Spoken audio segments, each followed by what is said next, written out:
بسم اللہ الرحمن الرحیم۔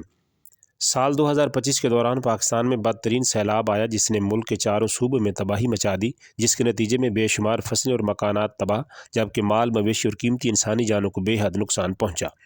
سیلاب متاثرین کی حفاظت اور بحالی کے لیے پاکستان سمیت دنیا بھر میں سماجی بھلائی کی خدمات سر انجام دینے والا ادارہ المصطفیٰ ویلفیئر ٹرسٹ نے چیئرمین عبدالرزاق ساجد کی زیر سرپرستی ملک کے مختلف علاقوں میں جس طرح پانی میں گھرے لوگوں کی مدد کی، محفوظ مقامات پر پہنچایا، متاثرین کی رہائش، خوراک اور ادویات کا بندوبست کیا، اس کی جتنی بھی تعریف کی جائے کم ہے۔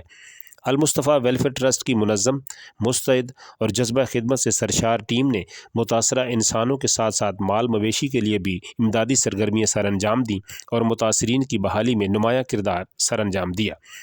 دکھ کے ان لمحات میں المصطفیٰ ویلفیئر ٹرسٹ کی امدادی ٹیم کی انچارج محترمہ نصرت سلیم اور میڈیا انچارج محمد نواز کھرل نے سیلاب متاثرین کی مدد کے لیے مختلف علاقوں میں ٹیم کے ہمراہ دن رات خدمات سر انجام دیں۔ پاکستان پائندہ باد۔